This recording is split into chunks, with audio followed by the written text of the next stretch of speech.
Well, good evening, good people. Mark Holmes here, and as always, I want to say thank you all for watching, commenting, subscribing, and being part of the Joe Boo Sports Report. Without you guys, as well as you ladies, you know that this literally does not work. Hope everybody's having a great day.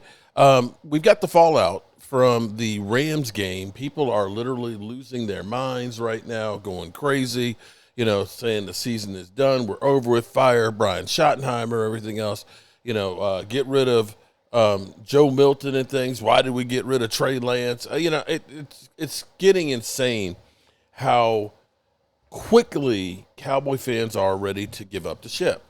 Now, Joe Milton admits now Joe Milton got a little nicked up. We saw him holding his elbow there, and Will Greer, who wasn't expected to play, ended up coming in and playing. And actually, Will Greer did not do bad at all. The question is how is Joe Milton? Is he okay? What's going on with that?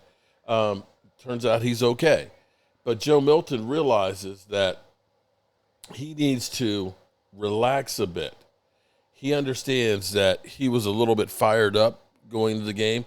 Literally, he had one speed on his passes, and that was just like firing a damn rocket. And he's got to understand that sometimes that's what you got to have to get between, double coverage and things in a tight window. Other times you got to have touch passes. And he settled down after the first quarter and seemingly started to get into a groove and did some good things. But he admits, hey, I've got to do better myself. So we're going to go through and get the interview of him after the game, and we'll get your thoughts after that. Great. A lot of concern when you came over to the sideline and you were holding your right elbow. Oh, I feel good. Just get a little treatment in the morning. I'll be all right. You had grabbed your helmet and it looked like you wanted to go home. Yeah. You felt like if it weren't preseason or for sure out the drive. Yeah, that's just the competitor nature that I have. Just finish out what I started. Was it hip that sparked it, or the pain in it, or what sparked the pain in it? I think one of their players hit my elbow. It's probably one of my funny bone moments. I don't know, to be honest, but I'll be good. You mean like the helmet? Yeah, it was. Okay. Yeah, it was two of their players. I was in my throwing motion, so they called me as I was in my throwing motion. Yeah. Looked like you settled in there after the first couple drives. How did you feel from really the second quarter on? Second quarter on, I felt great. I think, the guys around me did a great job as far as, just understanding the plays, understanding what we wanted, personnel-wise, scheme-wise, no matter what. I think I need to calm down faster so I can start rolling in the first quarter. Yeah, just how excited, hyped were you for that first drive? Making 3 straight pass plays. Yeah. I was very excited. I think that's what got me off of my tracks. Too excited, but I feel like, if I was to go back out there again right now, I'll be able to, settle down faster and make those throws for sure. As you look kind of big picture, how do you feel about the game overall? About your performance? I feel like if I was grading myself, definitely a D, probably a D minus if I'm being hard on myself. I feel like I said before, the guys around me did a great job, especially from the O-line standpoint. They was blocking their butt off. And then the receivers and tight ends, they was doing their assignments at a high level. I just got to settle down early and just make all those throws. Is that why you give it a D? Yeah, absolutely. Yeah, for sure. Pretty much for the most part. I know you're really competitive, so when you give yourself a D, I guess how easy it is to move on from that and kind of come back, the next day and do well, or is it something that maybe sits with you a little bit and you kind of count on that? For me, being a competitor, it's going to sit with me all night and probably in the morning. But once we pull that film up, flush it after that, and get ready for next week. Was Dak kind of talking to you throughout different drives? The game was going on. What was he telling you? Just be calm, take the completions. Once I took those 2 completions in the second quarter, and things started rolling. So just take completions and just let it all come to me. You mentioned a lot. Can you speak a little more, because there are a lot of moving parts and even people want injuries tonight and stuff, and it just kind of a revolving door up there. You want it? To come through. Yeah, absolutely. I feel like the O-line is the whole O-line itself that played tonight. They did a great job.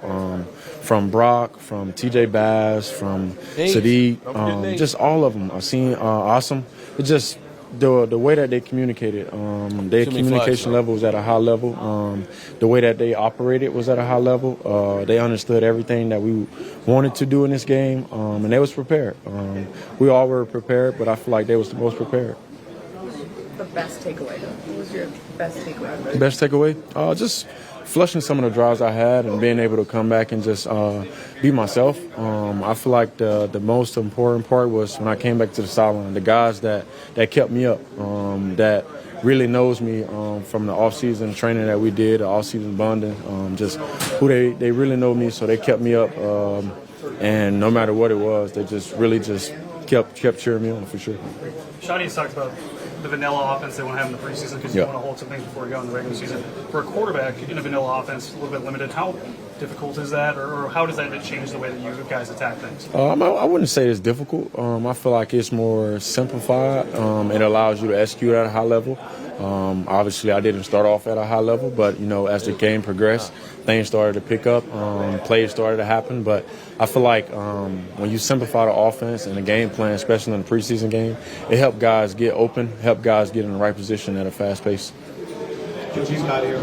How's your elbow? What happened there? Just two players collided into my elbow. I'm pretty fine. Probably just a contusion or a bone bruise. I'll be good. I know you were concentrating on the throw on the near sideline. A contusion or a bone bruise? Damn. Nah, I did not. Bruise. I did not. I heard about it, yeah. But I seen him walking, so I think he's pretty fine. It'll beat his hardest hit of the year. Yeah, probably. Absolutely. All right. Shout out to Joe Milton there. And the question you have to ask here is that going Maris Louisville is that going to be was that a deal breaker for you guys? Seeing Joe Milton that, hey, maybe he wasn't quite as good as I thought he was. Are you looking at that and saying, maybe we got problems? Or are you still looking and saying, there's Dak Prescott's replacement? I'd like to really know what you guys think. We're definitely going to be discussing that. We have our live stream coming up in about a half an hour, our call-in show, so you guys can definitely be a part of that. If you are a channel member, you've got the little, symbol and stuff by your name. The link is in the community tab, so you can join in, and we welcome everybody to be here.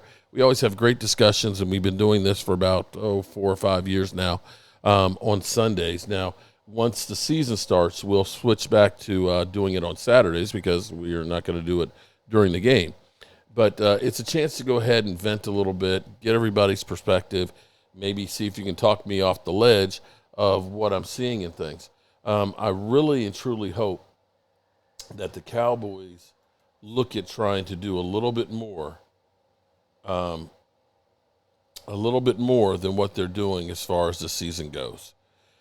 We're getting a basis of a good team, but we still need more. We definitely need more. All righty, good people. I'll see you guys in a little bit. Peace out.